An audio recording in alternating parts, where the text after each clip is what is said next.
मुझे खाना दे दो। मम्मा पापा प्लीज, मुझे खाना चाहिए। पिछले 5 दिन से मैंने कुछ नहीं खाया है। आप लोग मेरे साथ ऐसा क्यों कर रहे हो? खोलो दरवाजा। मम्मा पापा खाना। क्या है, क्यों चिल्ला रही है? नहीं मिलेगा खाना तुझे। पर मुझे भूख लगी है। सुप्रिया वो कॉफी पिला दे यार, बस एक बार प्लीज, वो वाली कॉफी ही पिला दे। नहीं, बिल्कुल नहीं, तुझे बाहर निकलना खतरनाक है, तो यहीं रुक अब। बिखरे बाल, सूखे हुए होंठ, अस्त व्यस्त कपड़े और जंजीरों से बंधी हुई माही चीखती चिल्लाती भूख से तड़प रही है, लेकिन उसके परिवार में कोई भी उसे खाना देने को तैयार नहीं है। आज पूरे 5 दिन हो गए, हमने उसे खाने का एक तिनका तक नहीं दिया। क्या आज हम उसे खाना नहीं दे सकते? मुझसे अब उसकी ऐसी हालत देखी नहीं जा रही है। तो मैं क्या उसका दुश्मन हूँ गरिमा जी? क्या मुझे दुख नहीं होता? लेकिन हम कर भी क्या सकते हैं?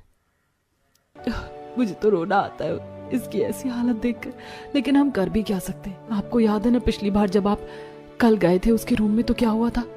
देखिए आपका जख्म अब तक हरा है। दरअसल माही हमेशा से ऐसी नहीं थी। वो तो एक बहुत ही होशियार, टैलेंटेड और सुलझी हुई लड़की थी। उसने हाल ही में कॉलेज में टॉप करके इंजीनियरिंग की डिग्री हासिल की थी और शहर की सबसे बड़ी एमएनसी कंपनी में सॉफ्टवेयर इंजीनियर की पोस्ट पर उसका प्लेसमेंट हुआ था।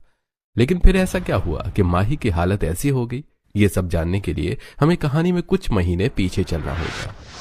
मम्मा पापा, फाइनली मुझे प्लेसमेंट मिल ही गया, और वो भी शहर की सबसे बड़ी एमएनसी कंपनी में। पूरा 20 लाख रुपए का पैकेज है मेरा। फाइनली अब मुझे मेरे सपने पूरे करने के लिए आसमान मिल ही गया। आज मैं बहुत खुश हूँ। शाबाश बेटा, मुझे गर्व है तुम पर। मुझे पता था कि एक ना एक दिन तुम हमारा नाम रोशन जरूर करोगी। हाँ मेरी बच्ची, इस खानदान में तुम पहली लड़की हो जो इतनी कामयाब हुई है। मैं सबका मुंह मीठा कराने के लिए अभी आइसक्रीम लेकर आता हूँ। माही बहुत ही होनहार लड़की थी। उसने अपनी फर्स्ट अटेम्प्ट में ही जेईई का एग्जाम क्लियर करके स्कॉलरशिप के दम पर कॉलेज में सीट हासिल की और फिर अपने मार्क्स और परफॉर्मेंस के दम पर हायर प्लेसमेंट। माही को ऑफिस जाते हुए 1 महीना हो गया था और एक दिन जब वो ऑफिस से घर लौट कर आई तब खाने की टेबल पर। अरे बेटा माही, वो तेरी सहेली है ना सुप्रिया, तुझे कब से याद कर रही थी। आज 2 घंटे बैठ कर गई है बेचारी तेरे इंतजार, लेकिन तुझे आज ऑफिस में काफी लेट हो गया। बेटा सुप्रिया बता रही थी कि पिछले 1 महीने से तू उससे मिली नहीं है। जैसे ही वक्त मिले उससे मिल लेना। हाँ पापा, एक्चुअली नई जॉब के चक्कर में टाइम ही नहीं मिल पा रहा था। उसके कॉल्स भी आए थे। अभी खाना खाकर मैं सबसे पहले उसे कॉल ही कर लूंगी। इसके बाद माही अपने परिवार के साथ पेट भरकर चैन से खाना खाती है और उसके बाद अपने कमरे में जाकर आराम से बिस्तर पर लेटकर। हेलो, हाँ यार सुप्रिया, मुझे